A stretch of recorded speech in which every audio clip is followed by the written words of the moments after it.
Over the next 50 years, the court moved away from government suppressing free speech back to the idea that free speech is a vital way to check the government.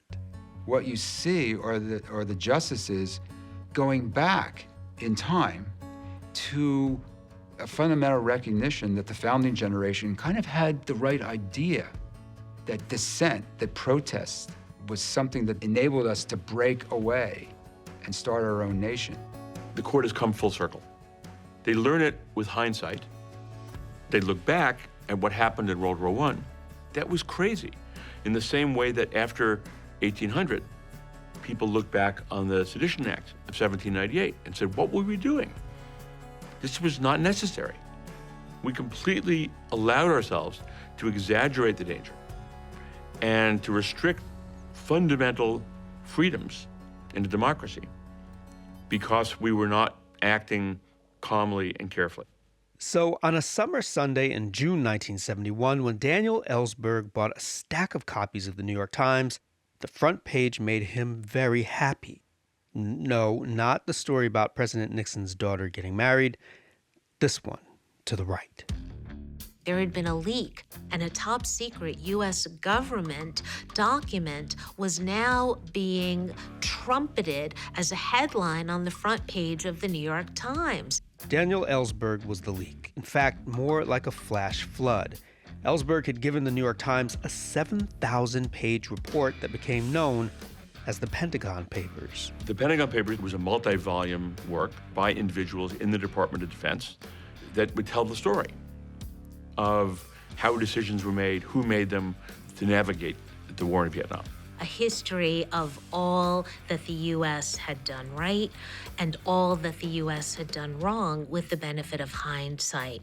And Daniel Ellsberg, who was someone who worked in the Department of Defense and who was a strong advocate of the Vietnam War, came around to a different point of view.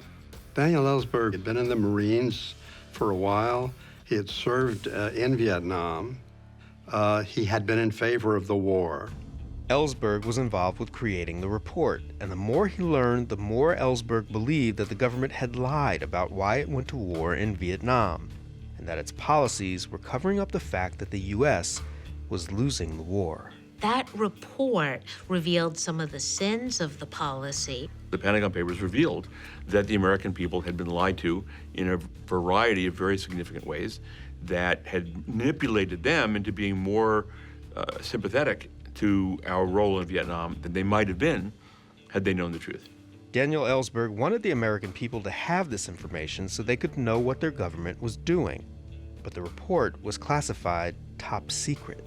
The way the classification system works, the highest level of classification of a document, the most secret document, is the one which determines how the whole document would be labeled.